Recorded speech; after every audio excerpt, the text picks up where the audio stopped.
Hello, and thank you for joining us. Welcome to the P4g Green Technology Session. I'm your MC, Shin Ah-young, and it is a great honor to welcome you all to tonight's P4g Green Technology Session. Joining us today are experts from around the world, from global companies, research institutes, and global organizations to discuss the critical role technology is playing and will continue to play in making the world carbon neutral. The theme of today's session is Green Technology, Pathfinder for Carbon Neutral Society. As a special pre-session of the 2021 P4g Seoul Green Future Summit, we are excited to be leading discussions that will become building blocks for creating a greener, sustainable future. So thank you all once again for being with us today. Today's session is divided into 3 sub-sessions, the themes of which are action, challenges and opportunity, and partnership.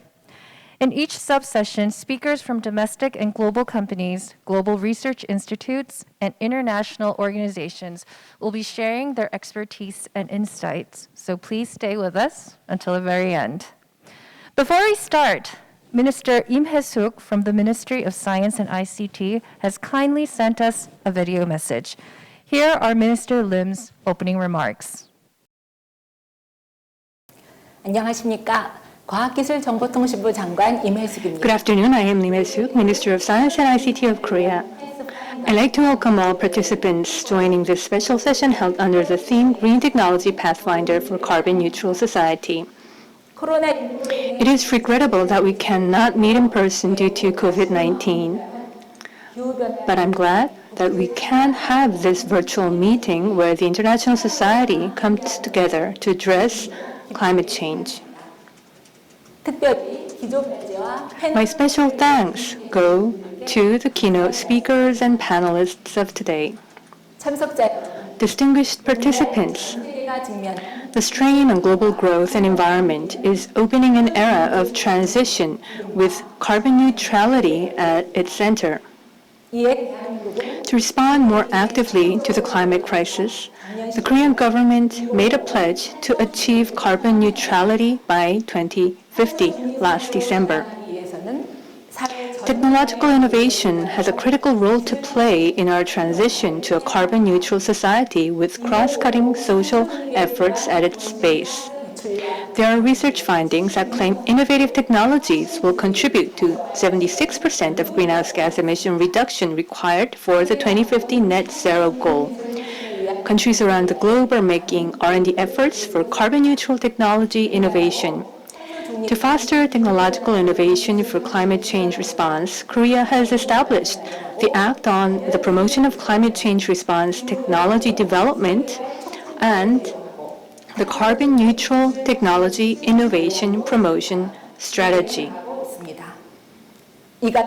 Building on these institutional foundations, Korea's public and private sectors will actively increase investments to complete an enabling ecosystem for carbon-neutral technology innovation. Korea is also strengthening its ties with diverse countries in the technology sector. The government plans to expand technical cooperation with countries from Asia, Africa, Europe, and beyond in policy development and technology development and demonstration to jointly respond to greenhouse gas emission reduction and climate change adaptation. In particular, later this year, based on close cooperation with UNEP, a CTCN liaison office will open in Incheon City, Korea, which also houses the Green Climate Fund. I am certain that this will facilitate global cooperation on climate technology, which is underscored by the UNFCCC. Distinguished participants from home and abroad, the 2021 P4g Seoul Summit will be held from May 30 to May 31st under the theme Inclusive Green Recovery Towards Carbon Neutrality. The Green Future Session, a P4g special program, will serve as a venue for discussing the role and future of technological innovation, which is a critical element of carbon neutrality, while identifying the challenges of green technology and their solutions. 정부는 The Korean government welcomes all valuable comments made today and will reflect them actively in future policies. 세션이 I hope today's 독립을 위한 session provides a meaningful chance that strengthens global partnerships and prompts more opportunities for carbon neutral development. I wish health and happiness to all participants who joined us online and offline. Thank you. Thank you, Minister Im, for your kind words. Now, let us start our first session. The topic of our first session is the private sector's carbon neutral strategy and green technology. Shin Hak-cheol, CEO of LG Chem, Melger Yanberry, President and CEO of Volvo Construction Equipment, and Tim Brooks, Vice President of Lego Group, will give their presentations. LG Chem was the first in its industry to set the goal of carbon neutral growth by 2050 and is currently working strategically to meet its goal. So, before we welcome our first speaker, Mr. Shin Hak-cheol, let's watch a video illustrating LG Chem's vision and commitment to a carbon neutral future.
I'm honored to be a part of this prestigious event to talk about how LG Chem is approaching carbon neutrality goal.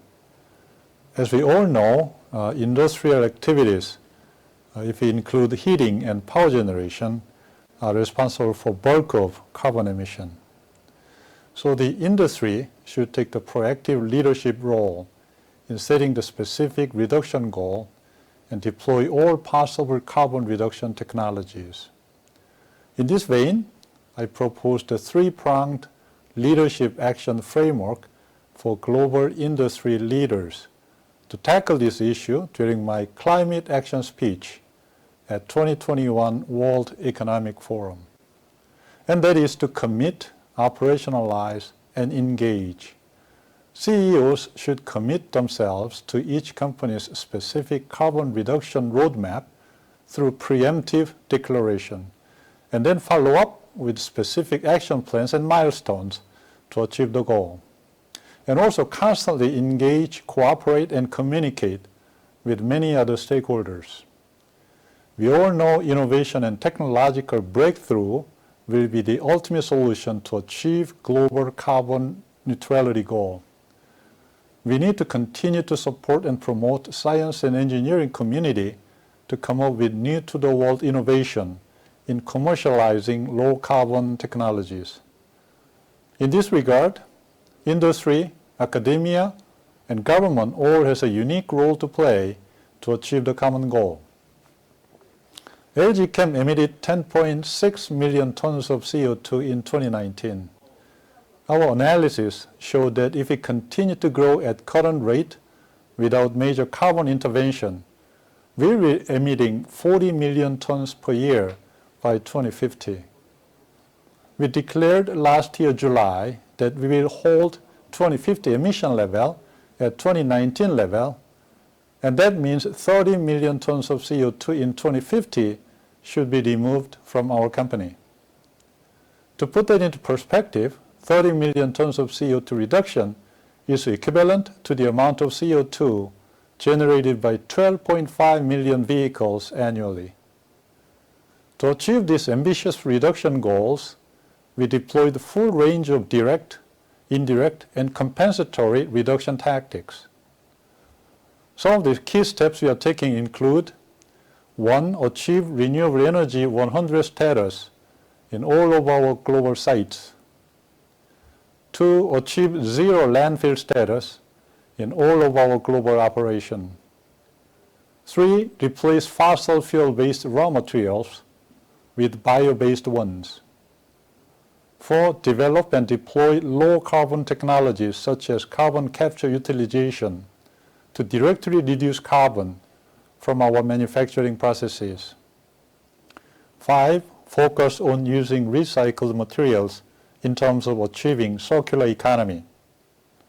6. Deploy digital transformation tools like AI to further improve energy efficiency by 20% from 2019 level. As we speak, we are implementing our plans at all fronts. For example, we are testing biomass and green hydrogen to replace conventional fossil fuel in our chemical plants. We are also co-developing carbon capture utilization technology with Korea Institute of Science and Technology. Some might ask if all these steps are economically feasible. My answer is that it depends on how you look at your time horizon and how you define various stakeholder interests. Today, much more focus is placed on balanced stakeholder interests and longer-term horizon than just current quarter financials from ESG standpoint. This, combined with inevitable steep price on emitting and moving carbon footprint around, it should not only be economically feasible, but can also be elevated to distinct competitive advantage for the enterprise. LG Chem also views the decarbonization landscape as a huge untapped blue ocean type of new market opportunities, waiting to be exploited by those who are willing to put a stake in the ground and blaze the trail for truly sustainable material solutions for all kinds of new and emerging applications. This is truly a leadership moment. Climate change needs determined commitment and actions by leaders from the industry, government, and society at large. Thank you. Thank you, Mr. Shin. Carbon neutral growth by 2050. Yes, to reduce carbon dioxide emission and ultimately reach carbon neutral growth by 2050, companies must change the way they generate, use, and store energy. It is, as Mr. Shin said, an ambitious goal, but it can be achieved. So thank you for walking us through the steps that LG Chem is taking. Now, our next speaker is Melger Yanberry, President and CEO of Volvo Construction Equipment. Volvo Construction Equipment is committed to building a safer, sustainable, carbon-neutral society through technology. Please join me in welcoming Mr. Melger Yanberry. Dear Minister, ladies and gentlemen, I'm so proud to be invited here today and to be able to participate. We live in a rapidly changing world.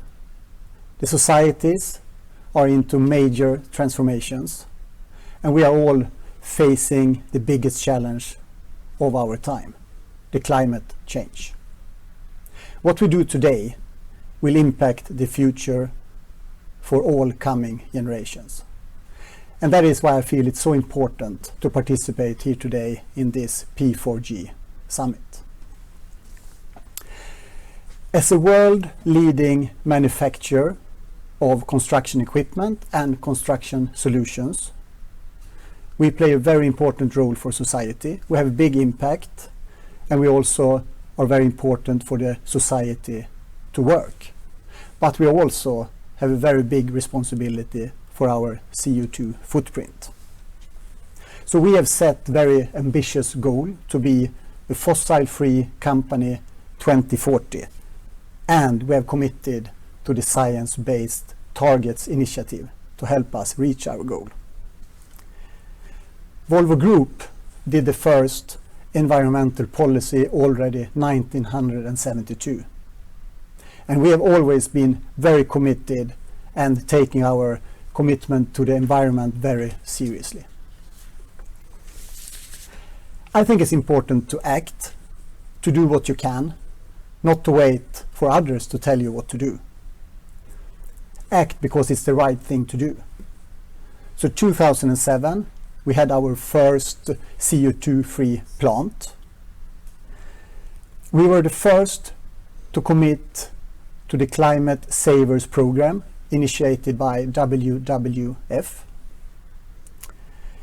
We showcased the first emission-free quarry a number of years ago, the electric site that we did together with our customer Skanska. And 2019, we committed to an electrical future for our compact machines. And last week, we showed our first hydrogen fuel cell lab. The list could be longer, but I think it's even more important what we're going to do forward. There is no doubt that the electrical machines will play an important role for the construction equipment industry. We have a very clear roadmap, and we have already now started to produce and deliver electrical compact machines to our customers, and our mid-size machines will come next. For heavy construction equipment, I think the fuel cell electrical solutions will be a better fit. So a number of months ago, Volvo Group and Daimler joined forces about developing and producing fuel cells in a joint venture called Cellcentric. Another important partnership that I'm really proud of is with the Swedish steel maker SSAB. And it's about using their fossil-free steel into our products. And that's important since we look at our complete CO2 footprint. So partnership is the new leadership. And one very good example is here in South Korea. We are a proud selected partner into the Sejong Smart City. It's a governmental funded research initiative, and it's about the real life testing of construction solutions for the future. This kind of collaboration is urgently needed. Driven, engaged and brave governments and policymakers is important for the development of the infrastructure going forward. So again, it's important what we do individually, but even more important what we do together. At Volvo CE, we are passionate about making a difference, to build the world we want to live in. It's important for our generation, but even more important for all the coming generations. Thank you. Thank you, Mr. Yanberry, for sharing your passion for the environment. Volvo Construction Equipment's 100% net zero carbon dioxide emission goal by 2040 is sure to bring a better future for all of us. Now, our last speaker of the first session is Tim Brooks from Lego Group, the #1 leading company in the toy industry. Please welcome Tim Brooks, Vice President, Environmental Responsibility of Lego Group. Hello, my name's Tim Brooks and I'm Vice President of Environmental Responsibility at the Lego Group. And I've got a few minutes to tell you about some of the work we're doing to create a sustainable future for the builders of tomorrow. I'm going to take you through a quick introduction of our company, some of the initiatives that we're working on and some of the targets we've set. So our company is a family-owned company founded way back in 1932. We have over 17,000 colleagues globally. We're operating in 140 companies, and we're the biggest toy company and one of the most reputable brands in the world. If you don't know our products, they are the most iconic interlocking Lego bricks. You'll find them across many ranges, both from Duplo product, which is for younger children, all the way up to adults. And we often say our products are for ages 3 to 99 and beyond. All of our work and our company philosophy is rooted in our brand framework, and that really puts children as our role models. Right at the center is our belief in that. Our vision and our mission is to inspire and develop the builders of tomorrow. We really believe that the children today, the skills and some of the thoughts and approaches they have, and we can help shape with them, will turn them into the adults and the leaders and the teachers and the parents and the police officers of the future. So how we work with children today and how we bring learning through play to them is critically important. And our vision in doing that is to be a global force for bringing learning through play. We believe that when children play, they learn. Underpinning all of our work is our 4 promises around making great products, our play product promise, treating our partners fairly, our partner promise, treating the planet in the best way and having positive impact, our planet promise, and treating our employees in the best way, which is our people promise. As I mentioned before, children really are our role models. We put them right at the center, and in return we get thousands of letters every year from children telling us some of the challenges they see in the environmental and social world, some of the things that they want Lego to play our part in doing and in taking care of the planet. And we find these letters so engaging. We pin them up on our notice board and we use them to inspire us every day. And it's really important that we live up to their expectations and do our best to show them that we are a responsible business. I'm going to deep dive on one of our promises that I mentioned earlier, which is our planet promise. And this focuses on a range of social and environmental responsible actions, coalescing or focusing around the 2 SDGs of 4 on quality education and as we work on learning through play, and SDG 12 on responsible consumption and production.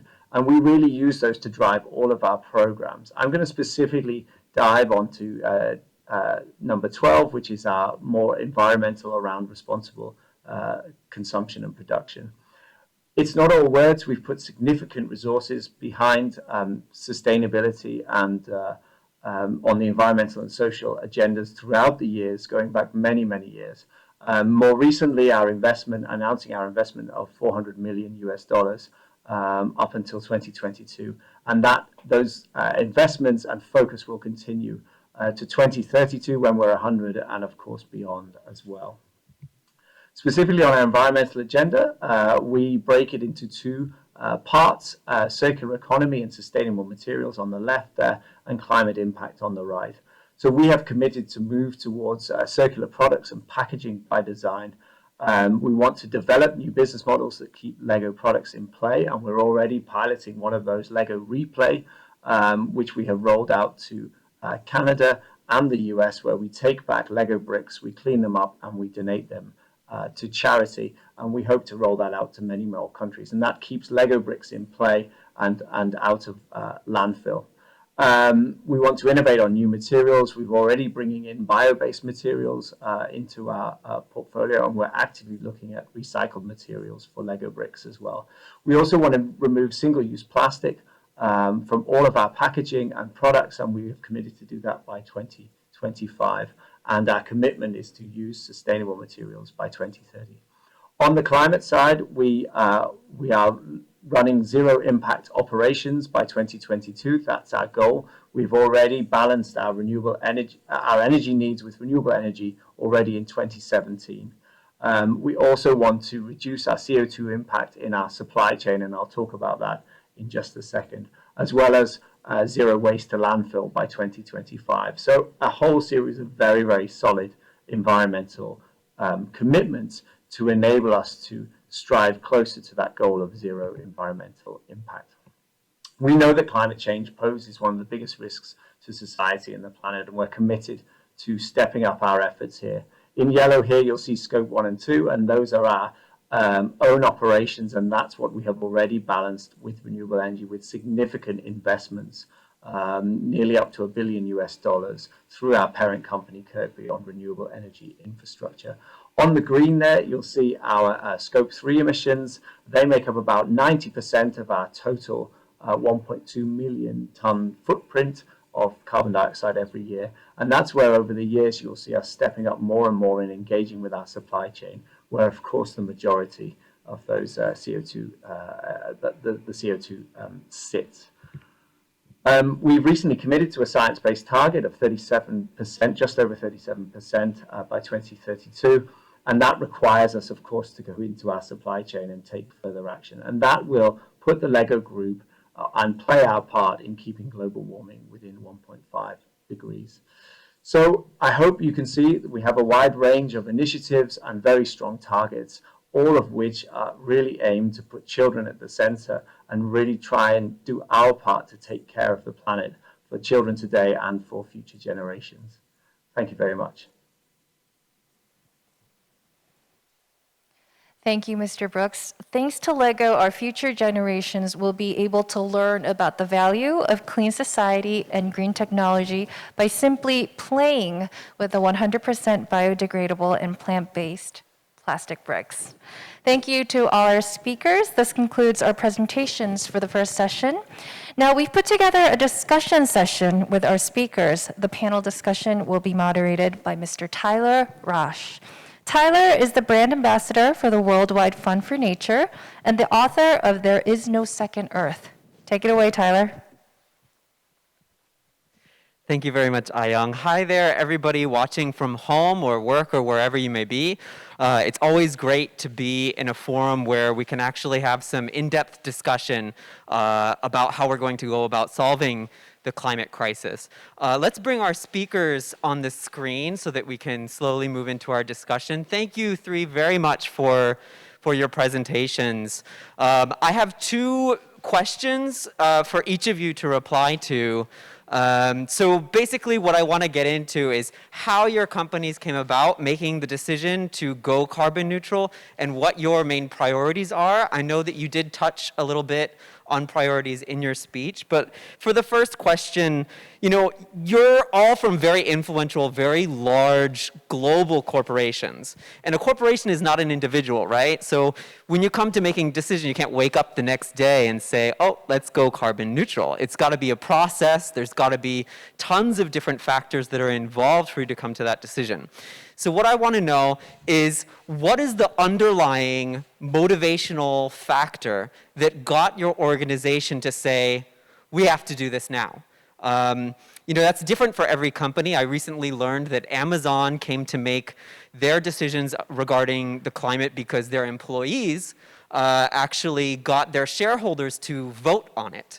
And they got 30% of their shareholders to vote that they needed to talk about it. And that's how they influenced the company. So I'm curious to know, how did LG, Volvo, and Lego come to say, let's go carbon neutral? Was it your leadership, your shareholders, your customers, the market, or maybe it was good for your bottom line? There may be multiple factors. And I think explaining this might help other companies out there figure out how to make similar commitments. So let's hear first from Mr. Shin at LG Chemical. What was the underlying motivation for your company to make this commitment? Thank you, Tyler, for the great question. If there's any underlying motivation, it's actually quite self-explanatory. Petrochemical industry is one of the largest emitters of greenhouse gas. So when I took CEO position at LG Chem in 2019, it was this very harsh realization that unless we took our own initiative and proactively pursue carbon reduction strategy, the very foundation of our future business will be in great jeopardy. We thought we need to turn carbonization or decarbonization landscape into our distinct competitive advantage as an enterprise. And I think we are trying to find a way to do that because all of our competitors are basically subject to the same regulatory hurdles and requirements. So the fundamental thinking, Tyler, that led us to proactively declare our 2050 carbon neutrality goal and action plans is that realization of our future. Now, those goals and action plans are now fully integrated into our business strategies. We are also planning to thrive in this low carbon economy by creating new high growth opportunities in many areas of eco-friendly products and solutions. So, in a sense, we'll act in agile and nimble manner to make this ambitious plan a reality. Thank you, Mr. Shin. How about Mr. Yanberry at Volvo? How did your organization come to make those commitments? First, I must say I was very inspired listening to Mr. Brooks here from Lego talking about the children and your vision of rebuild the world. And actually, we have something that we call our higher purpose in the company that is about building the world we want to live in.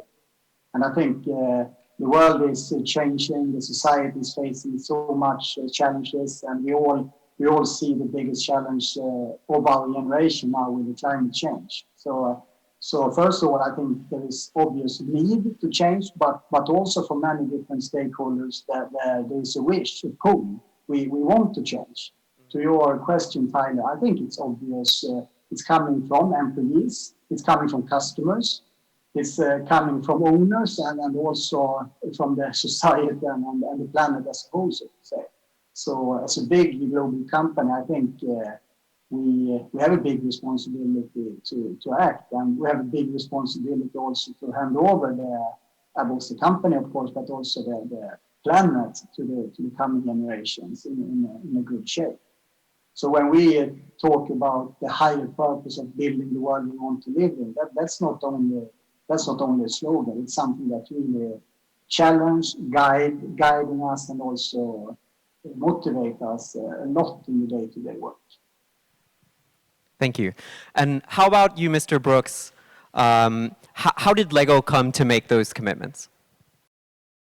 Yeah, as I said in the video, I think we've been on this journey for many years. I think easily the late 90s, early 2000s, and we set our first energy goal back in 2006. But I think when we say we want to inspire and develop the builders of tomorrow, that has to mean something. I think historically that was about bringing learning through play and creativity, and it still is for the Lego Group. That's our core sort of function and reason for being. But to say that consistently and honestly and say, what is that tomorrow that children are inheriting? How can we as a toy company promote the idea that engaging with children turns them into these great adults of the future if we're not at all thinking about that future that they're going to inherit and our responsibility? And that's where it's rooted at us. And we certainly don't want adults in the future looking back and saying, those companies that we loved so much, what did they do for the world that we've inherited? How did they play a part positively or negatively?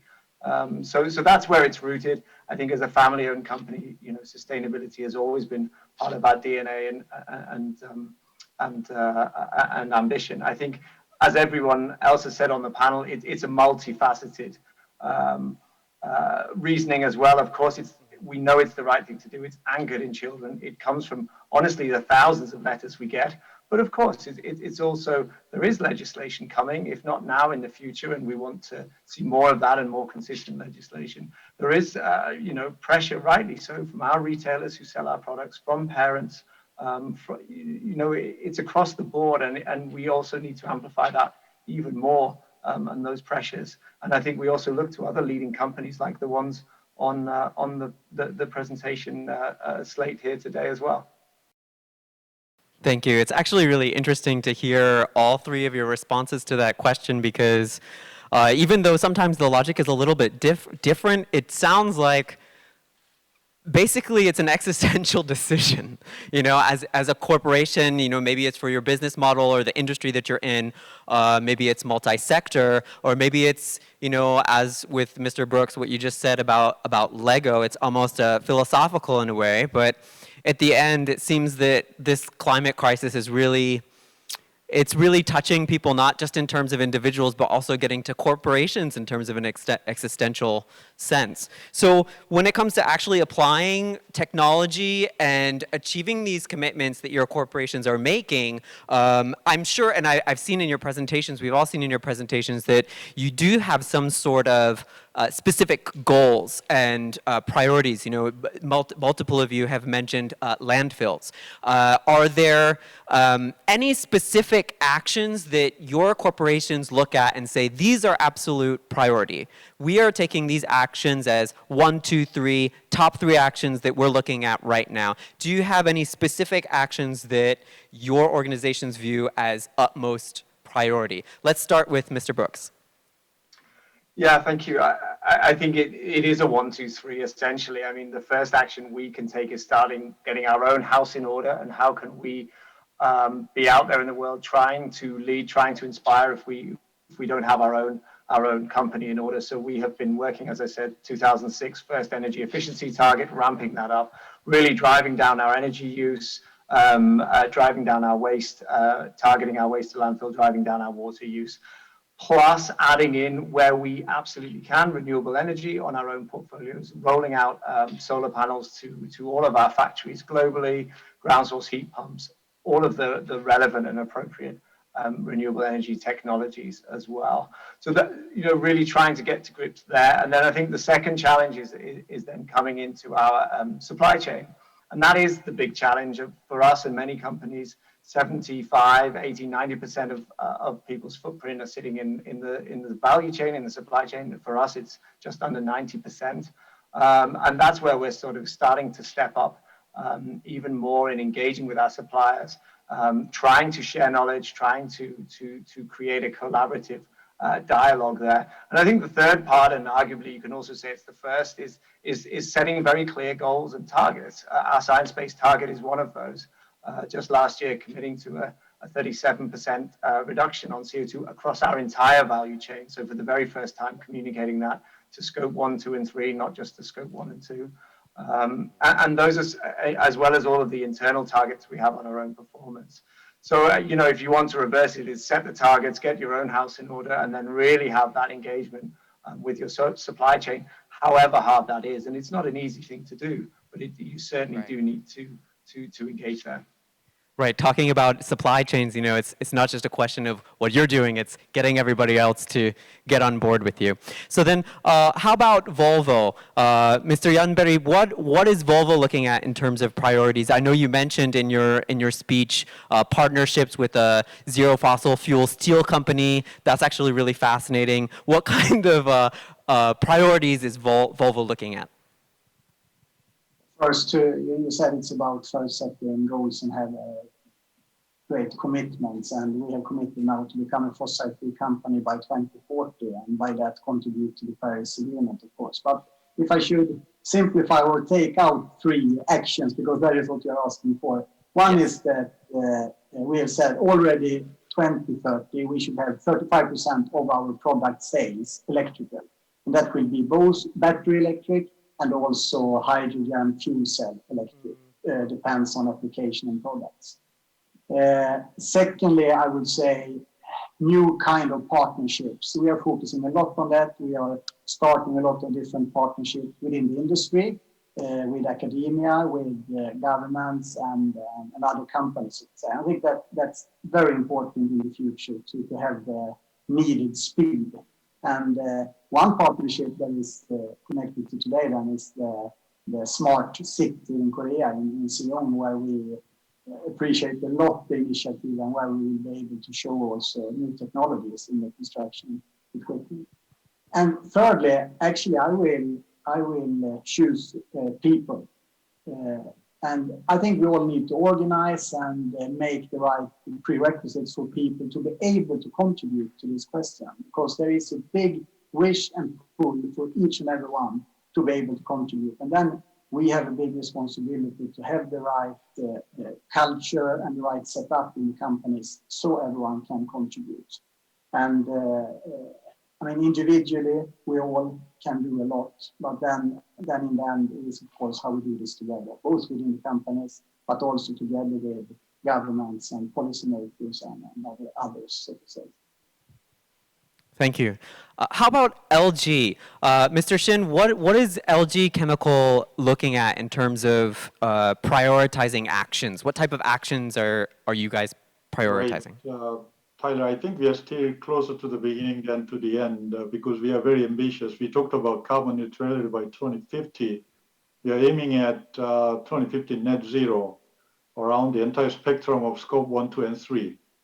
So we still have some work to do. In my view, establishing numerical baseline by product and by process through life cycle assessment, I think is a big first step toward implementation because we cannot improve what we cannot measure. Then deploying engineering and R&D resources to enable direct carbon reduction from our manufacturing processes is a very big step in addition to scope 2 and scope 3 reduction. We need cooperation, collaboration, and engagement on all fronts to make that happen. Industry, academia, government, and society. Because for the most part, we are depending on breakthrough technologies that do not exist today. It has yet to be developed and commercialized to achieve our carbon neutrality goals.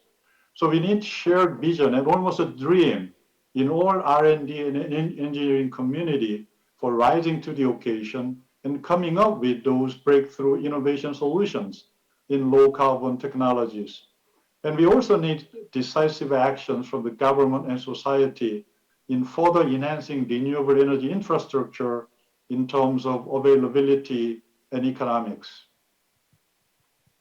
Thank you. Thank you all for your responses. It's interesting because basically partnerships seem to be really important for all of your companies. I guess that's why P4g exists.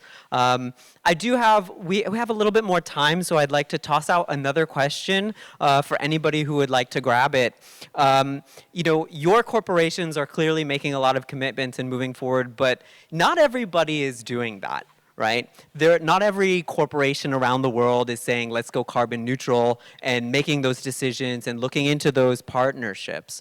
So if you were to give any advice to someone at home who is watching right now, who works for a corporation that could make that kind of choice, what would you tell them to do within their organization? What advice would you give them to try to convince their company to make strong commitments to going carbon neutral? Anybody want to take a swing at it? Maybe I can take a swab at it. We talked about this as a matter of existential threat, and it is. There's no other way of describing it. And I think realizing that may not take a whole lot of effort by anybody in the industry. So the question is how to make that happen. So I think the CEO, the leader, should take a definite role in making that happen. And cascading down throughout the organization. And in that sense, my three-step proposal for CEOs to commit, operationalize, and engage, I think is a good framework to work from. Thank you. Maybe I just can add here to Mr. Chairman. I think the commitment is, of course, extremely important. I think also that we should be humble in the different speeds that different organizations will do this. And I think it's important to also have a debate and discussion inside the companies. Why are we doing this? Why are we committing to this? And why do we put up these actions and goals? And if the feeling in the company or in the management is that you do it just because you are forced to or someone else tell you to do it, then I don't think the result will be good. So it's better to wait a number of months or something, and then you commit to something that, as a management, but also as a whole company, that you can achieve. So, not stress to the commitment, but it's better to walk it through first, and then do a real commitment that you can fulfill. Thank you, Mr. Brooks. Do you have anything you'd like to add? Yeah, I think covered already, but definitely, I think working top down and bottom up within an organization, what are the leadership principles? What do the leaders of your organization hold themselves accountable for on climate? And hopefully you're going to get that leadership, and hopefully you are able and empowered to write to your leaders or engage with them if you're not getting that leadership. And then I think there's the other part of it is working bottom up as well. What can you do in your area of your business, whether that be procurement or engineering, or and that's certainly where we see a huge amount of groundswell in Lego of people really grabbing hold of this agenda. No doubt empowered by our leadership, no doubt empowered by our family-owned company, but really grabbing hold of it themselves. Myself as a sustainability professional, in my small team, I can't change our company on my own. I need everybody, all 17,000 employees, to play their role. And in Lego Group, they are really stepping up to do that and taking that mandate themselves. And I think even if you don't have that senior level leadership, can you start at that bottom? And what difference can you make in your department and your area? Tyler, can I just add one thing? It's not a commercial at all. It's about partnership. And actually, we have a great partnership with Lego. So we are building and seeing a lot of this, talking about rebuild the world or building the future we want to live in. So thank you for that great partnership as well.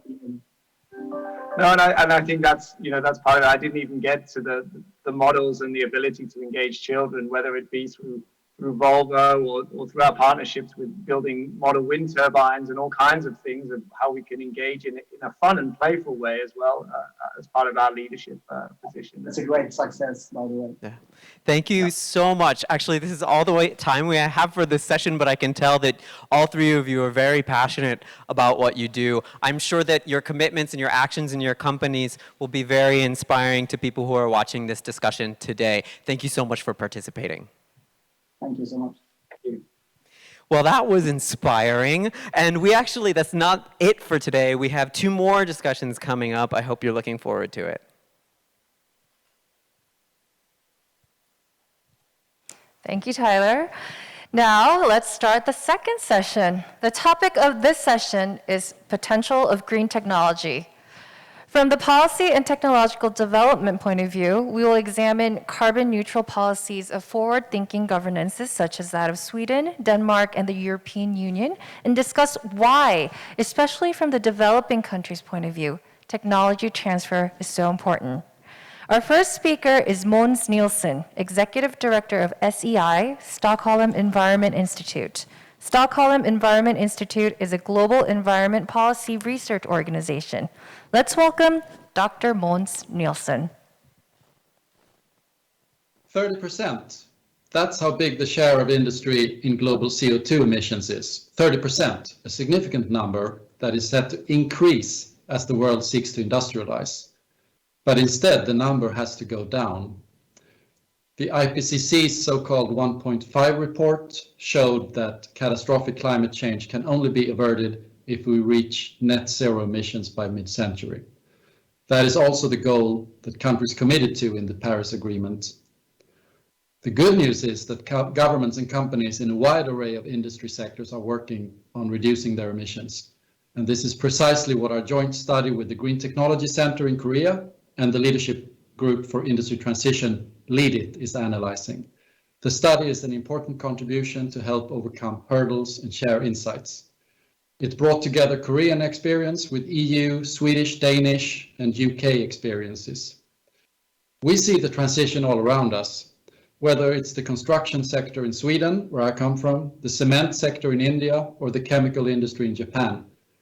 Companies and industry associations are producing and implementing roadmaps in which they set out their pathways and action plans to reduce emissions. And you can go and see these roadmaps yourselves in the transition tracker commissioned by the Leadership Group for Industry Transition, or LEAD IT, as it's called, which is hosted by the Stockholm Environment Institute. Right now, the transition tracker shows only one roadmap for Korea. It's the government's national roadmap for greenhouse gas reductions by 2030. But this is about to change as we speak. The Green Transition Alliance brings together Korean companies with Swedish ones, with Scania, Volvo, or IKEA, to name just a few. Although 13 Swedish companies have committed to sharing their experiences in developing transition roadmaps. And Swedish companies developed their roadmaps with the support of an initiative called Fossil Free Sweden. This example showcases the first success factor out of 3 that I want to mention today. Success factors drawn from our joint study with GTC and the experiences from Lead It. So the first one is international cooperation. This is key for bringing emissions from industry from 30% down to net zero. And we see this not only bilaterally between Korea and Sweden. Both countries are members in the Lead It group that now brings together 15 governments from Argentina, Australia, Austria, to United States and United Kingdom. But the main point in this leadership group is not that it gathers countries. The point is that it brings together countries and companies. Lead It provides an arena for public-private collaboration so that companies and countries can improve their collective understanding of the opportunities and challenges in industry transitions. What applications of green hydrogen are emerging in certain industries and clusters, and how can we build green hydrogen value chains? What can governments do in terms of creating demand for green industrial products, be it green public procurement or carbon contracts for difference? Could global and national roadmaps be a tool to establish the shared vision of low carbon cement? What knowledge gaps do we need to address to increase materials efficiency, material substitution, and recycle and reuse? These are the kinds of questions that companies and countries gathered in Lead It all grapple with, and all commit to find answers in joint working groups and other fora. Public-private collaboration, that's the second success factor I want to stress. In our joint study with the GTC, we reviewed some of the public-private partnerships forms and policy mixes that are receiving a lot of attention today. Let me get back here to Fossil Free Sweden, the initiative that has brought together more than 170 actors in the form of companies, municipalities, regions, and organizations. An initiative that the Swedish government set up with the aim to increase the pace of low carbon transition. In 2017, they initiated this program to cooperate with business and industry sectors to develop their own roadmaps for fossil-free competitiveness. Through this program, 22 industry transition roadmaps were developed by the Swedish sectors to show how they can enhance their competitiveness while at the same time reaching climate neutrality. Industries set their own targets and milestones, and they are responsible for the visions and proposals to remove the obstacles that are presented in the roadmaps. And government actors that were informed about this through the connections with industry partners, they are asked to support this transition by putting incentives and enablers in place. This brings me to the third success factor, public policy. You will agree that major systemic shifts are needed to achieve net zero emissions. And of course, while it's absolutely crucial that private stakeholders do their bit to shift, governments play an essential role to put in place a policy environment that allows companies to shift. Subsidies, carbon pricing, the right regulatory frameworks. This is a big piece of this puzzle, but also R&D policies, innovation policies, and creating niche markets to allow the new solutions and technologies to grow. These instruments are at the government's disposal, and our joint study with GTC shows that the mix of policy measures are needed. Using these instruments in a coordinated and coherent manner creates the stable conditions and dependability which private actors need. So policy, public-private partnerships, international collaboration. These are the three success factors to get industry to net zero by mid-century that I'd like to leave you with for now. In the panel discussion, I look forward to diving deeper into the question about policy, what it can do to encourage technological development, what developments we're actually seeing today that are changing the industry landscape and that are kind of impacting the potential of industry to decarbonize. Thank you. Thank you, Dr. Nielsen. Through Lead It's example, we were able to learn that global cooperation, public and private partnership, and international collaboration can constitute three very important components that makes up the vehicle that will drive us toward, that will move us toward a carbon neutral future. I look forward to hearing more about it in the panel discussions. And it's also very encouraging to hear that SEI and GTC jointly published a policy brief specifically for the P4g Green Technology session. From what Mr. Nielsen has told us, it promises to be a very good read, so I, for one, cannot wait to read it. Now, it's time for our next speaker. Our next speaker is Raimund Neugebauer, president of Fraunhofer Gesellschaft, Europe's largest application-oriented research organization.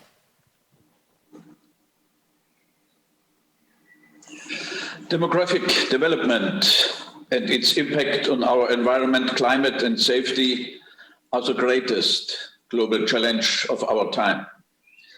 With the 2020 agenda, member states of the United Nations, including the Republic of Korea and Germany, have therefore committed to 17 global targets to create a better future and preserve the natural foundations of life over the long term, without losing the balance of economic, ecological, and social aspects.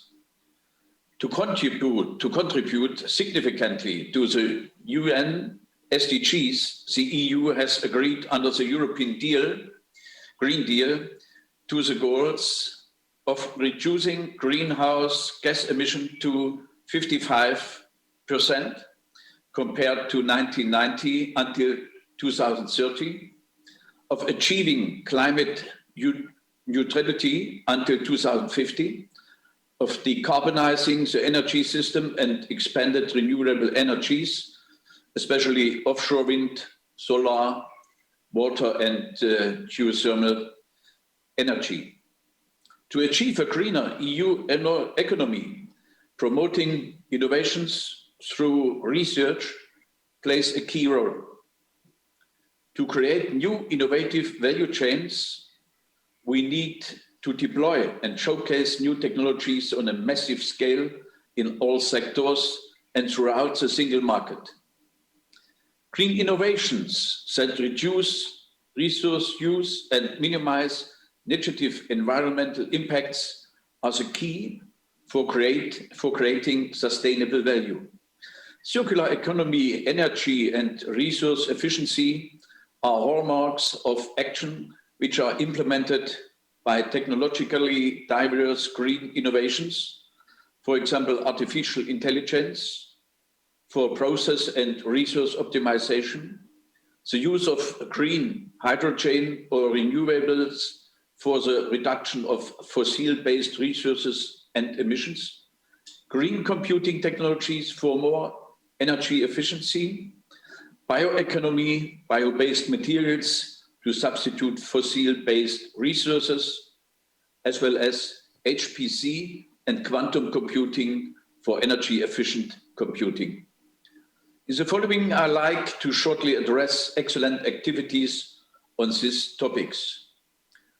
For the use of hydrogen, Fraunhofer has developed the action plan for fuel cell production and established an internal hydrogen network with over 30 Fraunhofer institutes.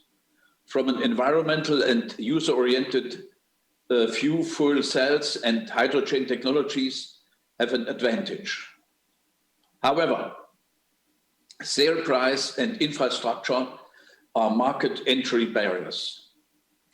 To address market issues, hydrogen production has to be cost-efficient, scalable, and clean. To do so, Fraunhofer has several research projects, like NEO-PEC, a tandem module for decentralized hydrogen supply due to photocatalytic water splitting, which not require electrolysis and is therefore much less expensive. For efficient storage and transport of hydrogen, Fraunhofer has developed a hydrogen storage substance called power paste, with an exceptionally high specific energy and energy density for PEM fuel cell applications. This enhances the range for cars, vehicles, or drones. Hydrogen technologies have to address the need of industry. Therefore, Fraunhofer implements a globally unique pilot hydrogen labs in several cities. Leuna in the near of Leipzig in Germany, Görlitz in the borderline to Poland, and Bremerhaven in the north and at the northwest coast, with an output of 26 megawatts.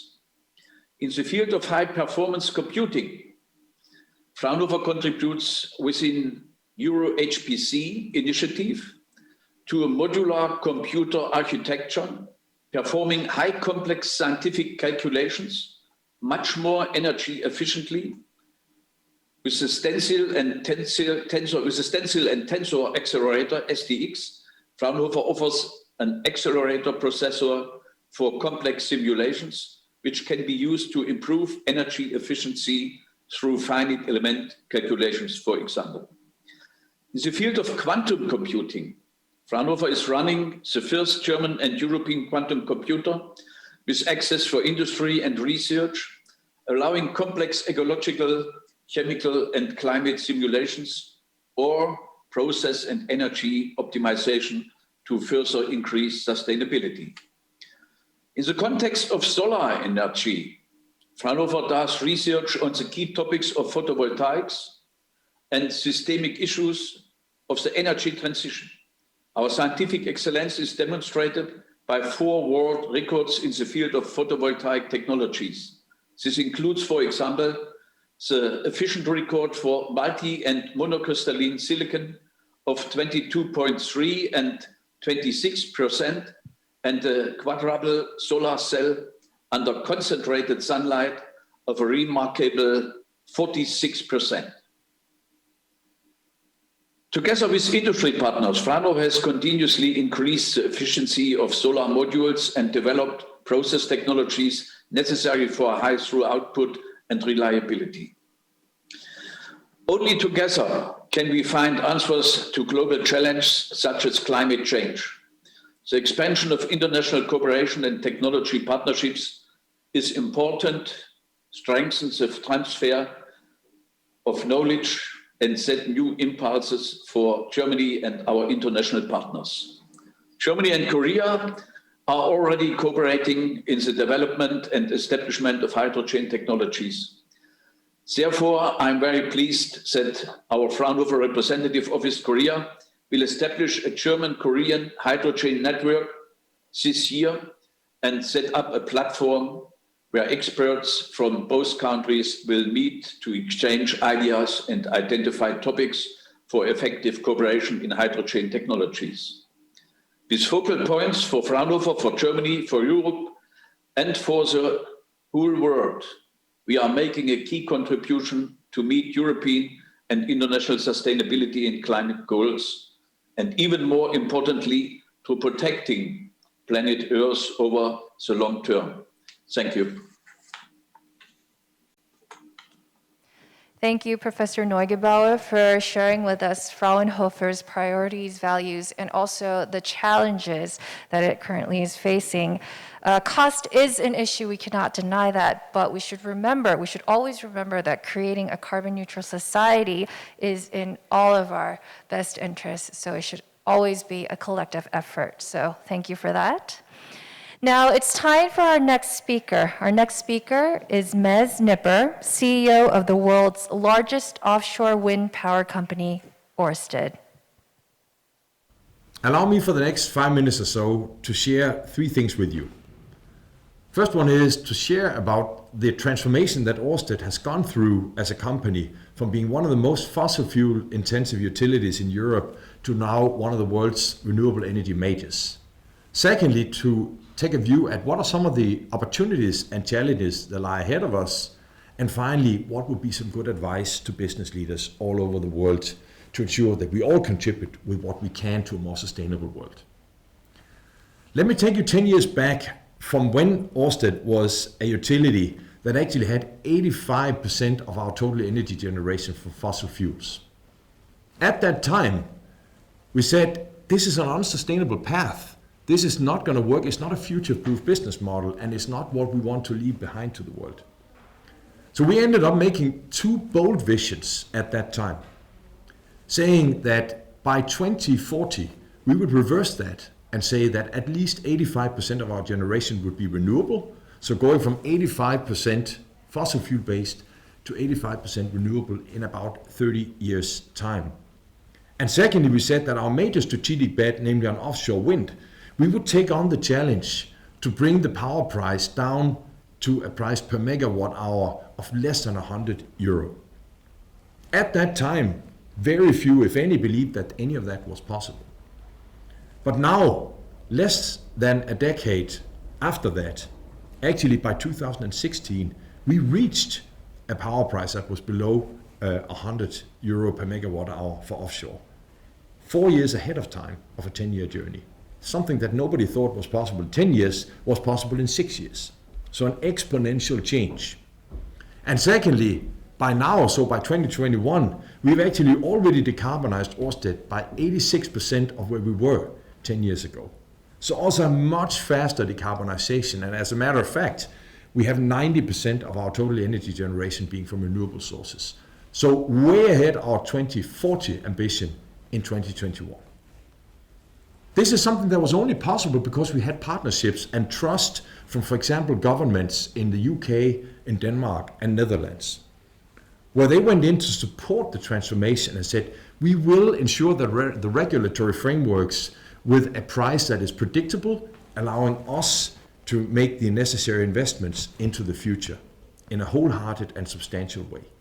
So those are some of the things that have worked incredibly well and ensure that the partnership between a company like Ørsted and the governments has actually generated results that were much, much better than anybody else had dared to dream of. Now, what's the next frontier? It is to get to 100% of our generation being fully carbon neutral by 2025, so in 4 years' time, and we are sure we will reach that. And secondly, to have our entire value chain, including our Scope 3 emissions, by 2040. We believe this is amongst the leading of any company in the world. Now, if we look at what are some of the opportunities that lie ahead of us, well, the build out of renewable energy that the world needs is immense. Let's take Korea as an example. The government there has set out a really bold ambition for 12 gigawatts of offshore wind by 2030.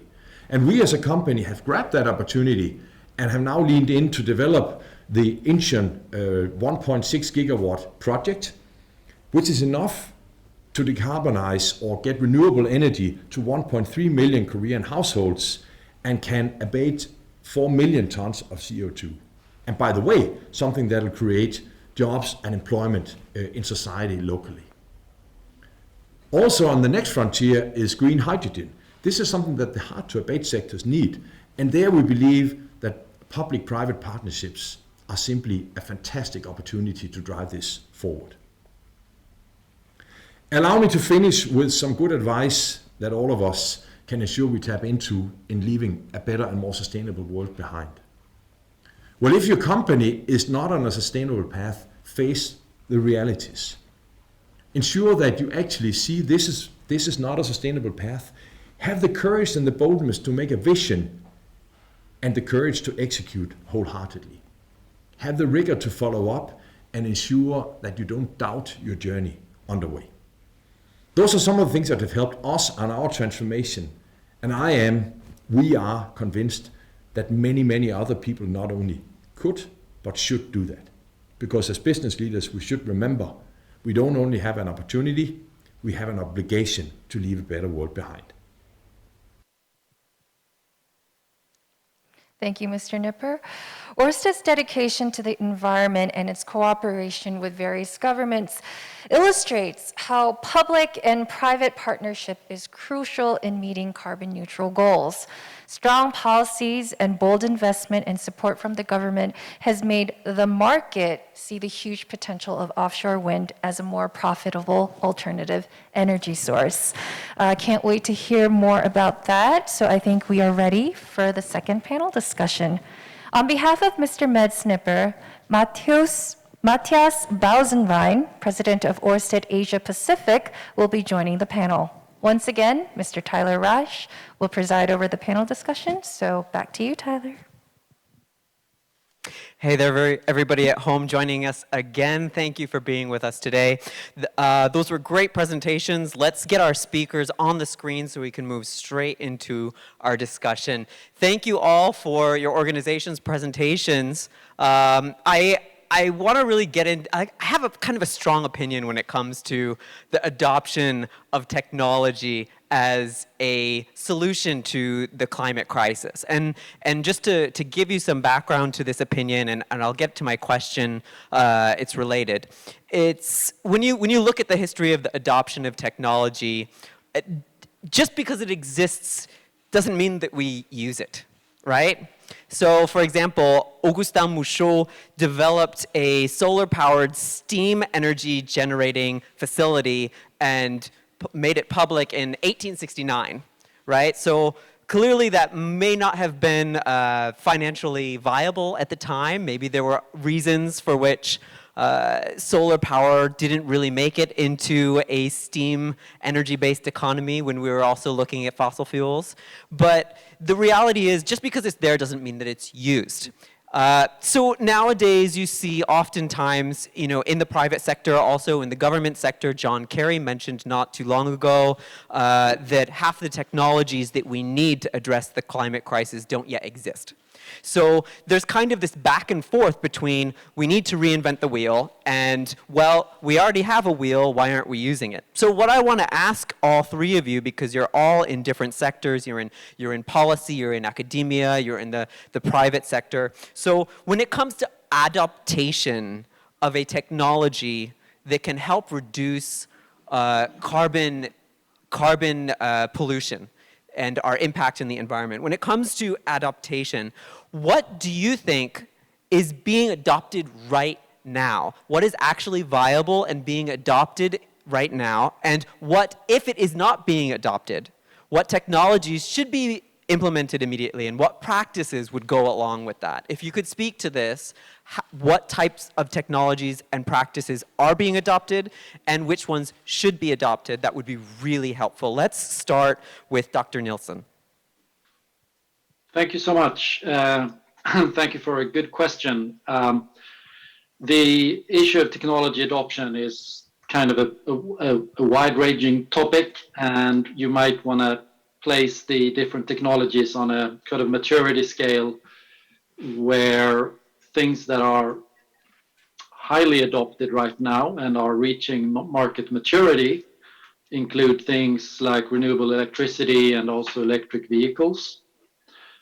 Whereas things that are just in the kind of inception, takeoff, niche stage would be things like hydrogen storage and green hydrogen production.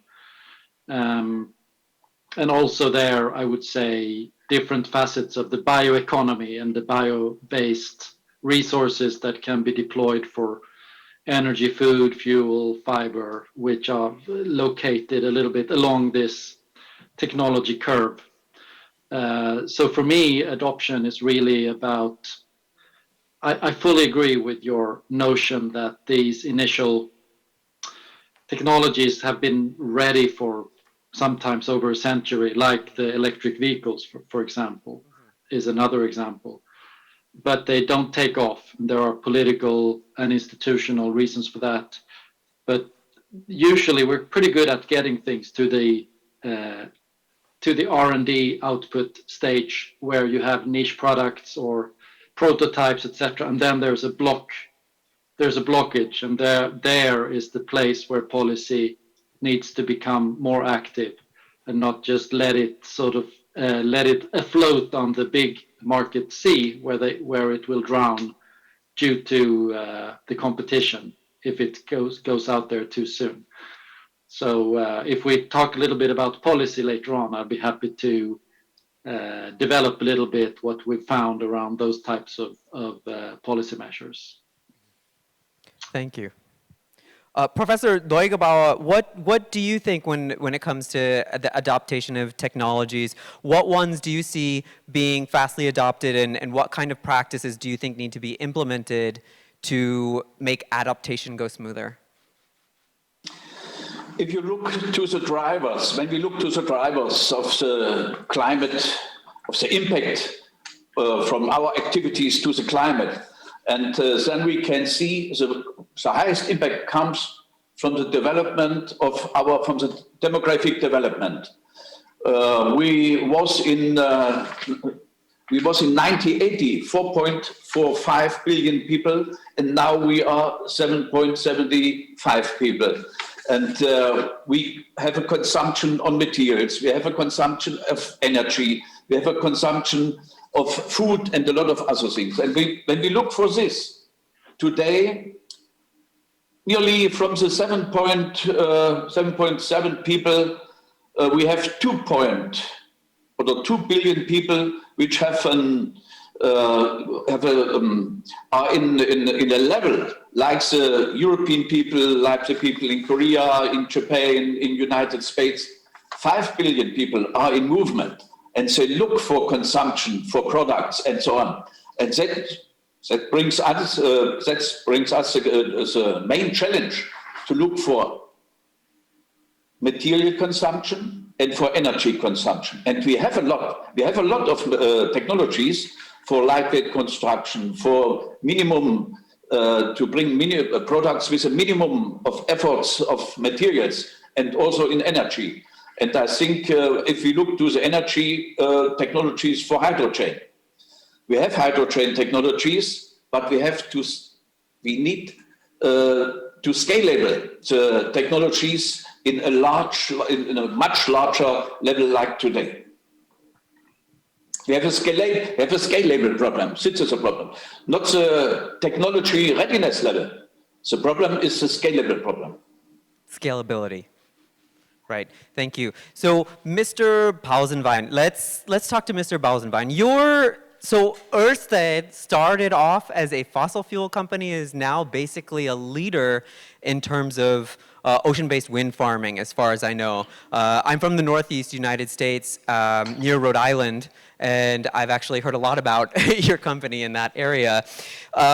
So when it comes to adopting technologies, it seems like your company has moved a little bit faster than others. Is there, what type of adaptation in terms of new technologies and practices have proved really helpful for your company? Has it been, as Dr. Nielsen mentioned, was there a large policy aspect in terms of opening that door for your company? Yeah, it's both. It's we have to have the right partnerships with the people who have to create support regimes for us. So at the same time, we need to scale technology up, as Professor Neugebauer just said. So it's if you look a bit at the question in general, adopting new technology is crucial for achieving carbon neutrality. And many of the technologies which are out there now, they are really good. I fully agree to that, but they may look far out. They may be risky to pursue. We don't know how to forecast what's going to happen. Obviously, we have floating wind, for example, for offshore, technology-wise, pretty much advanced, but scaling it up, who takes the risk of building a large-scale offshore wind farm, floating, bring the cables together? That's, of course, more tricky. Maybe it's best to explain what I think needs to happen when we look back at how we made offshore wind, traditional offshore wind, bottom-fixed, scalable, commercially viable. Now it's moving into mainstream, but a few, let's say 20 years ago, it was an expensive proposition. It was something which was seen by everybody as extremely not affordable, and now it's a strategic decarbonization tool, which we really need under the cost levels of coal, gas, nuclear. We are at a point now where one turbine is double size of where the first wind farm was in 1991. The first wind farm, Winnerby, was 5 megawatt in total, and now one turbine of a large-scale wind farm in the UK, for example, is 12 megawatt, and the whole wind farm is 1.2 gigawatt. That's only possible through big technology development and adapting it. And why? How did that work? I think it is a combination of what we said. We need the support at the beginning from the governments. Not so easy to pick the right technology, but strong support is needed to kickstart an industry. a long-term stable framework to allow for investment. And then it is also important that bold decisions are taken. And sometimes it's a bit of luck. When we made the transition from black to green, it was, of course, a strong push from the government. It was also a very bold strategic decision, also based on a lot of analysis. But it was also a bit lucky that it was the right timing, because as you said, it can be the wrong timing, and then the best technology in the world and the best idea in the world doesn't bring you to the next level. But it needs commitment and bold entrepreneurial decisions at the end as well. Thank you. So I have a question that's not in my list that I really do want to ask Dr. Nielsen about this scalability question. So is public policy or just the governmental sector, is there something that governments or policy can do to solve scalability problems for new technologies? Or is that really just a scientific, viability issue? Yeah, I think there is a lot we can do in policy making that addresses the so-called valley of death between new technologies emerging and their large-scale deployment. We did in Sweden a exercise called Fossil Free Sweden, which has produced roadmaps of industries, 22 different industries that I mentioned in my keynote speech. And with those roadmaps comes like a shopping list for options for policymakers. How can they make the enabling environment for this to become a reality? And it's not about investing a lot in R&D. It's actually about taking those scaling steps. So examples of this is to build a green investment bank where we create sort of a bridge in the information gap that the commercial banks are not able to handle. So building the industry projects which require a little bit more than R&D and innovation investment. Another item is to reduce the risk of scaling when you have these technology leaps. For example, the concept of carbon contract for difference, which is kind of to have a security around a higher carbon price on the European carbon price market. So to reduce the financial risk in these investments. Another aspect which is often forgotten about is to build the competence in the professions to be deployed in these new sectors. I'm sure that Ørsted is experiencing this. You need very highly qualified technical skills that are not always immediately available to, for example, install ocean-based wind power. It's a very complicated and risky business that requires high skills. So larger scale education and competence development. And then finally, the supporting infrastructures, which has to do with power transmission of renewable electricity, which has to do with hydrogen networks that are not going to emerge on the private market on its own. There's like the whole supporting ecosystems that will provide these energies that are required for the transition. So I think these are like sets of policies for scaling, which have been a little bit neglected. And that has been the most rewarding thing about the fossil-free roadmaps in my country, is that they have come into the spotlight more clearly, because the solutions and technologies are there, and they are just standing there waiting to take off. But there are a couple of things that need to happen before they can really move. Thank you so much for that response. It was really, really enlightening, and it's exactly what I was interested in hearing.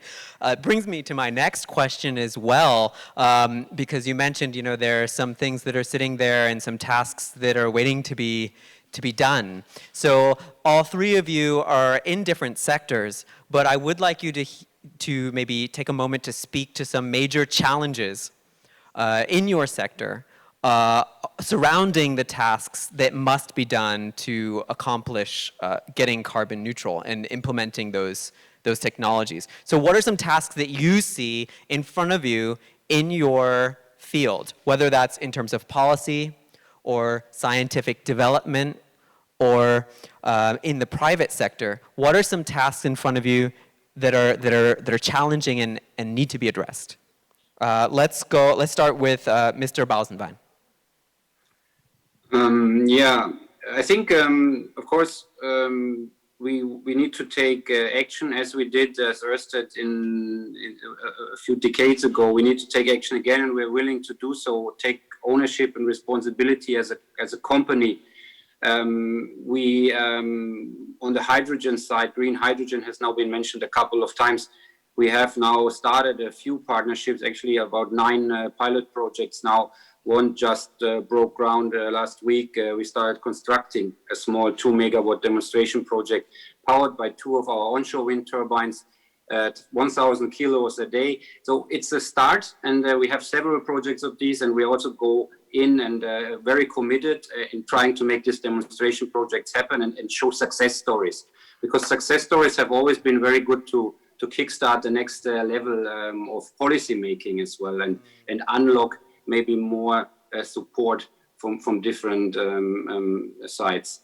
In general, I think big challenges are, we have, of course, proven a lot in Europe now. Offshore wind is a northwestern European technology spreading into the world. You mentioned you're from the East Coast. It's starting there now, it's scaling up.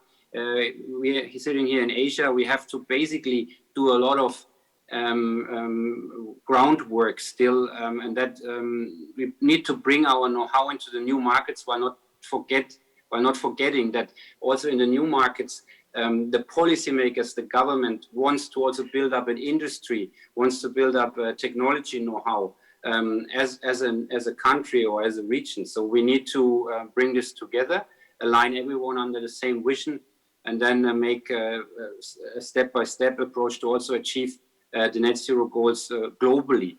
And I like the example which was given by Mr. Nielsen about talent and the right level of qualifications, because that's an excellent example of how to scale also globally. We are extremely comfortable from an engineering perspective. We have constructed under 4 typhoons in the first demo project in Taiwan. We have earthquake-proven design. We know how to man the ships. But what we don't have always is available talent and the right engineering skills in these markets where we are. And of course, we want to build up strong regional or strong local teams. And when we then come to the markets where we really need to speed up offshore wind or hydrogen or whatever it may be, then people are still not so inclined to join just this industry because it's a new industry, right? They want to go into semiconductor or some established other industries, and we need to do a lot to convince them that they're again back to the success stories, showing that these projects work and are spinning out there in the sea. That attracts a lot more talent, and then it becomes a bit more self-fulfilling and more dynamic. And I think that's a big challenge, but we're dealing with it. Thank you. I actually never expected to hear a response that talent acquisition in diverse markets would be a challenge, but it clearly is. So how about you, Professor Neugebauer, at the Fraunhofer Gesellschaft? What do you see as sort of immediate tasks and challenges in scientific technology? If you allow, I will give at first a comment again to what can the government do to enable scale up of technologies. It's a great topic in our country. We have in the last time realized so-called real labs. In a real lab, you have not only special conditions from the technical side and for the research side, the specialists, you have also special conditions to bring down barriers by regularities, that you have more freedom to operate by law also for the research. It's a very important point. And then we have for different very, very important technologies, for example, hydrogen technology, for quantum technologies, for high performance computing technologies. We require for high-performance computing a lot of energy in the future. We have special national agendas, and from the national agendas, in the national agenda, we have platforms for the cooperation of industry, science, research institutes, universities, and also from the politics. And this is very fruitful. This was very fruitful in the last years. And often this leads to important projects of common European interest. And then we get a strong push for the industry, and we scale up a lot of technologies. And I think this is a very excellent tool from the national side and also from the European side. And your question, what have we to do in science? Of course, also the research organizations have to look for their own consumption of energy and resources and so on. And in our case, for the Fraunhofer Gesellschaft, we have decided that we have also started a lot of activities that we bring Fraunhofer until 2030 to neutrality for carbon dioxide. Thank you, Professor Neugebauer. And lastly, Dr. Nielsen, what do you see in terms of immediate tasks that need to be addressed or challenges that need to be addressed in terms of policy? Yeah, very high on the agenda right now is to find ways of sending, sort of having consistent signals to investors and the financial system. What is green investment and what is not? This is a very hot topic with the EU taxonomy, but it's also very complicated as it turns out. As you'll have, it's not just like a green sector, but it's also industries that are currently not so green, but they are in a transition. And what does that pathway look like? And what is a good pathway and what is not? Super challenging policy and research work to do. And I'll say another one is carbon border adjustments, which we've touched upon in the joint study with the Green Technology Center. It's a principally sound economic idea that has been around for 3-4 decades, but which is now becoming very urgent as we are witnessing the transition in heavy industry. And the EU has a sharp policy proposal.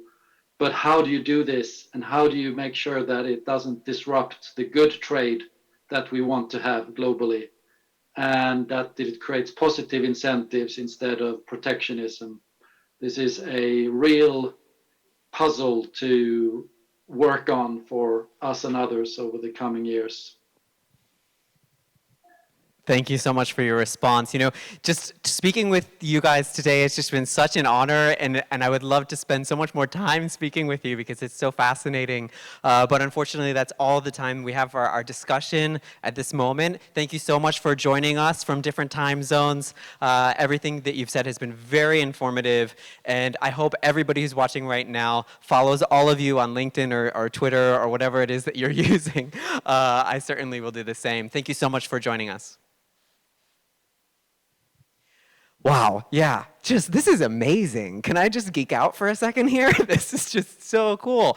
So much to learn about, and really solving this problem is very interdisciplinary. I'm sure everybody watching at home right now is also being really inspired by our speakers, and we have another group for you, so please stay tuned.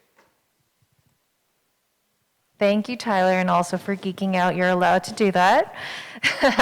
Now let's go on to the third and final session. The topic for the third session is Partnership to Facilitate Global Carbon Neutrality. On behalf of Executive Director Inger Andersen, Mark Radka, Acting Director of UNEP, is with us today. Back to you, Tyler. Thanks for joining us again on our third and final discussion in today's session on green technology. As you just saw in those speeches, it's very clear that partnership, as P4g emphasizes, is important to the adaptation and implementation of technologies to solve the climate crisis. Let's get the speakers on the screen and get straight into our discussion. So my first question actually is for Mark at the UNEP.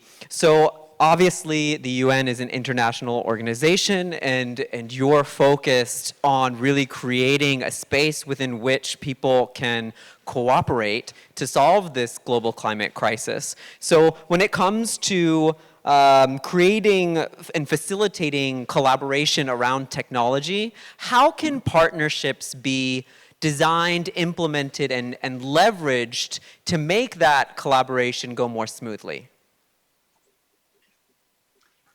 I think in our experience, there's nothing unique really about climate technology transfer. And so there's a great deal that we can learn from other international successes. And to point out that the challenges internationally are often, just a sort of mirror of what challenges exist at the national level. Often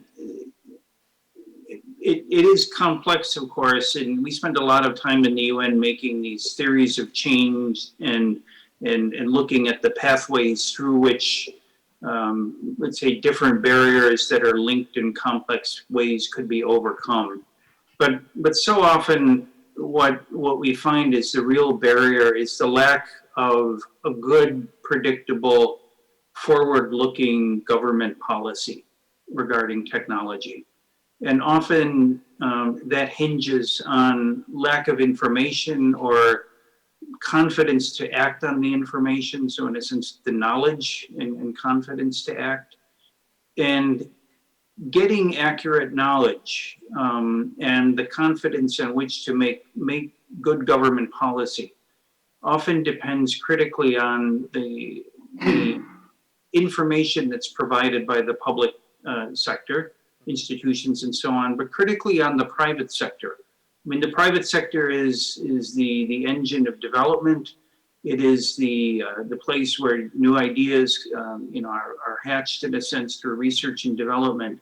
So our concept of a good public-private partnership involves multiple parts of the private sector. So financial institutions, companies, insurers, research laboratories, and so on, but to augment these with the advice and the public acceptability that often comes from bringing in non-governmental organizations. So we like to develop very rich partnerships that can give confidence to governments to take good policies and put in place. A very good example is in the area of energy efficiency. Inger mentioned the importance of near-term technologies. I think earlier one of you mentioned that John Kerry said half the technologies don't yet exist. Well, that means half do exist. And earlier speakers spoke about the barriers of why can't we just put these in place? Right. Well, good information on benefits and costs is essential. Good information on experience in the countries or jurisdictions where technologies have been taken up and proved to be really in the social to the social benefit. So we develop these sorts of rich partnerships. We bring people together, and out of that eclectic mix often comes good advice for governments. Thank you for your response. That's actually just such an insightful response to hear. I never really thought that confidence would be an issue, but it's clear that it is, and using information to build that confidence so that people can move forward together is clearly really important. It brings me to my next question, which is actually for Dr. Jung. So Dr. Jung, that's pretty much a field that you're working in, right? So GTC actually uses information and communications technologies to try to build partnerships in developing countries to eventually implement technologies to address the climate crisis. So can you give me some examples of how the GTC goes about creating these information pathways or using this ICT to create those partnerships? Okay, thank you for the question. In recent years, actually, GTC has carried out quite a few technology cooperation projects with the developing countries on the basis of their specific demands with Korea's advanced ICT grafted into them. Many developing countries are actively applying and deploying ICT to improve efficiency of their existing infrastructures. To give a specific example, GTC has implemented a pilot transportation project in Bhutan back in 2017, building low carbon bus information system with the Korean ICT applied to it.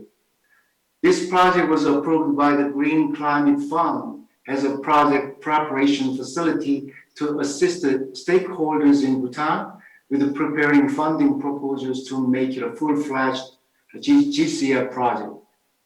Furthermore, I guess that's the answer probably to your question. ICT contributes to increasing developing countries' acceptance to new technologies by strengthening solidarity and cooperation through efficient communications among various stakeholders. The IoT for Mekong Delta project was a P4g public-private partnership based on cooperation among 3 countries, which are Korea, Denmark, and Vietnam, aiming to improve water management and prevent water disasters in the Mekong Delta region in Vietnam. ICT plays especially significant roles in situations like the COVID-19 pandemic, enabling simultaneous communications beyond borders and over different time zones when direct contacts are limited. These positive effects of ICT were also actually witnessed in this project, increasing solidarity and cooperation with the local Vietnamese through a rapid exchange of ideas and information. So in short, we can confidently say that ICT promotes and strengthens inclusive partnerships. Right, so I guess ICT is almost like an infrastructure for partnerships in a way. So to go back to Mark, you mentioned briefly public-private partnerships, and the ideal types of partnerships would include, financial organizations, et cetera, et cetera. Could you get a little bit more into this structure of a public-private partnership? What are the core roles that need to be filled to have an effective public-private partnership around technology? Well, I would say that the governments clearly have the role in setting a good, predictable, realistic environment for the policies and regulations in a manner that gives confidence to the private sector. With that confidence, they can invest in the future, in a sense, with some secure sense that things will proceed as agreed. Of course, governments are looking at the public interest, both the short term and the long term. So their interest is usually broader than that of the private sector. Although, as many of the speakers mentioned, that is beginning to shift in a very welcome way. And the private sector is of course the one that has to then do most of the heavy lifting. Of course, with new technologies, we've heard that sensible government policies and financial mechanisms can help defray the cost of early stage R&D. They can provide sort of insurance for when experiments in new technology don't work out as planned.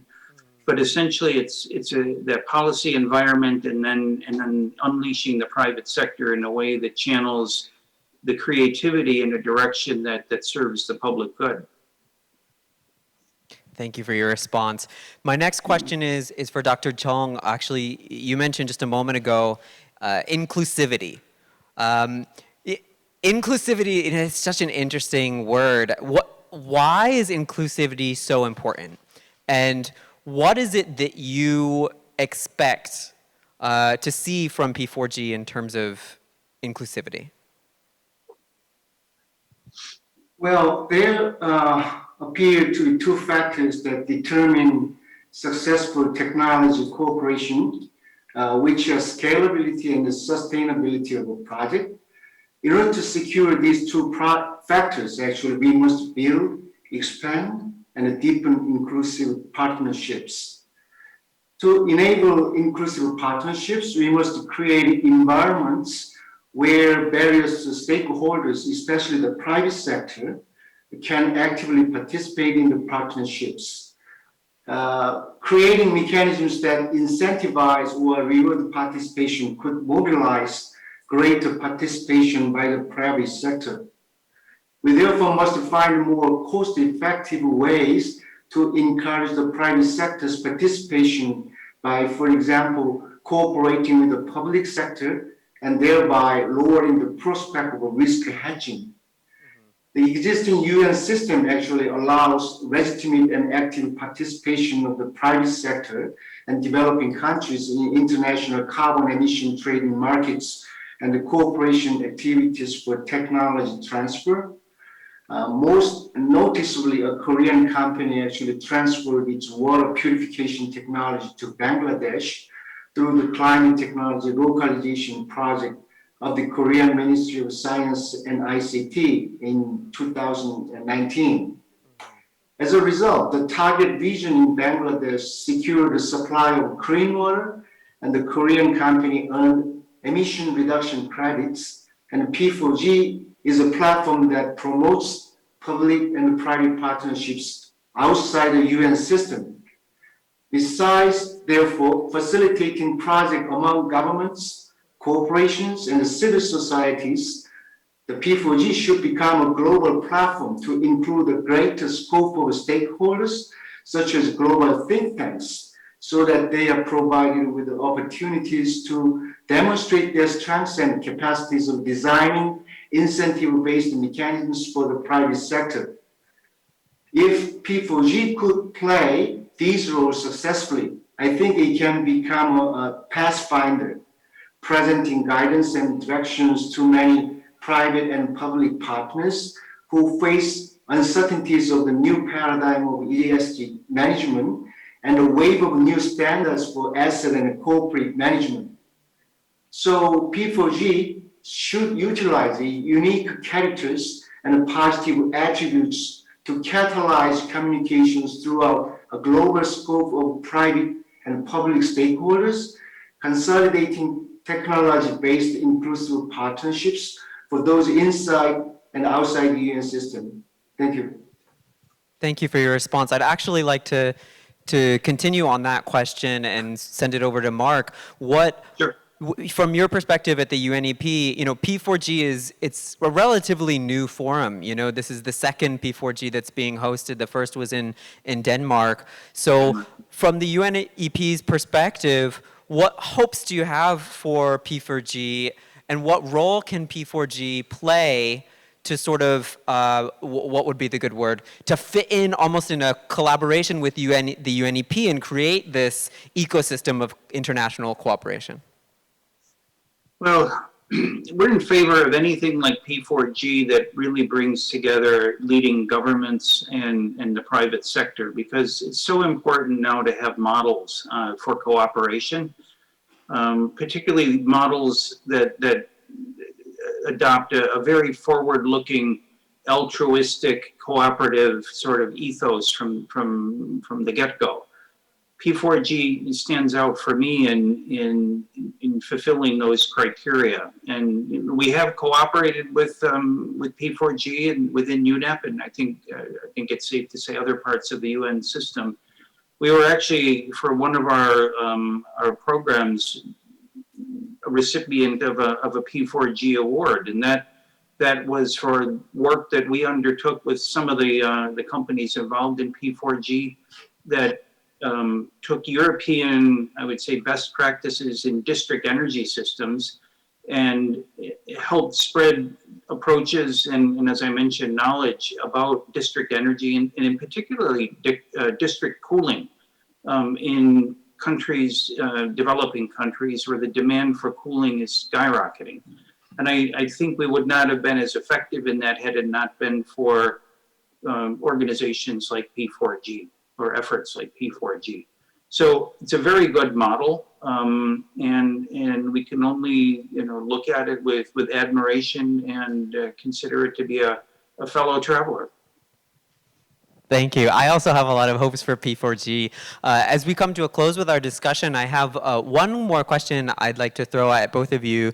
Either of you can take a swing at it. Both of you could take a swing at it. But tons of different, very diverse people are watching this forum, whether they're in the private sector, the public sector. They could be in local or national government. They could be young people, entrepreneurs, business owners.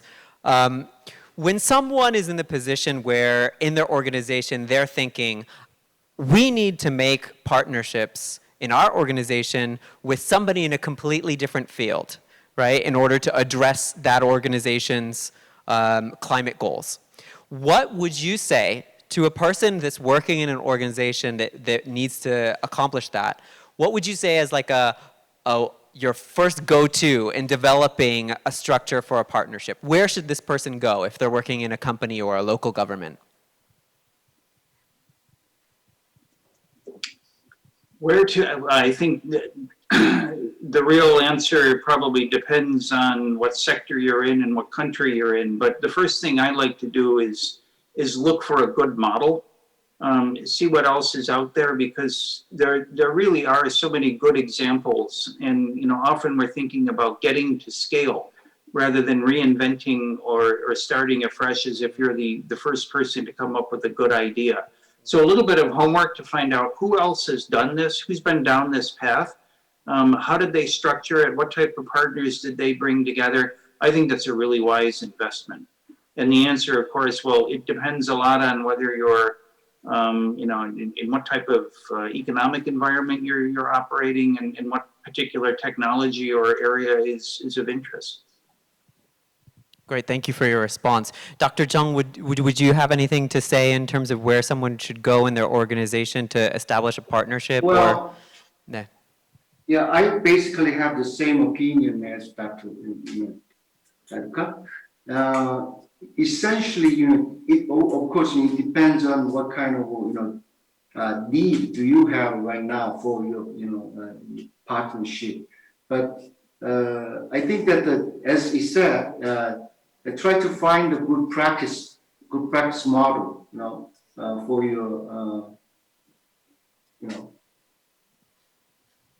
Yeah. Yeah, no, that makes sense. So I have a follow-up quick question for that so at GTC, do you also publish, or how should somebody who wants to learn from GTC, where should they go to see the projects that you've conducted? Well, come to the homepage, please. Yeah. Great. Okay, thank you. Well, I think that's all the time we have for this final discussion for today. I'd like to thank both of you for taking the time to join us. I know we're all in different places. I think that this whole forum has been really helpful for a lot of people watching. Thank you for today. Thank you very much. It's a great opportunity.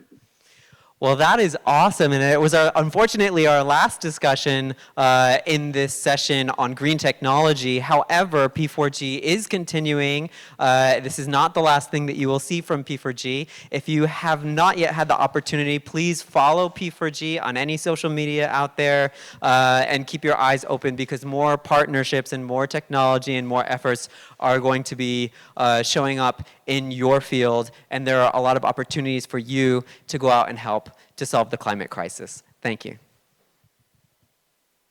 Thank you, Tyler, for leading the discussions. That was the third and final session for the Green Technology session. Now, with eminent speakers from home and abroad, we've been able to chart the path for a greener future. Now, all we have to do is act. Act on what we've learned today and become pathfinders in our own ways and pioneer the way to a carbon-neutral society. I'd like to thank all the speakers, all the panelists, and of course our moderators, and of course to all the participants who stayed with us until the very end. This concludes the Green Technology session. It was an honor being your MC. Thank you.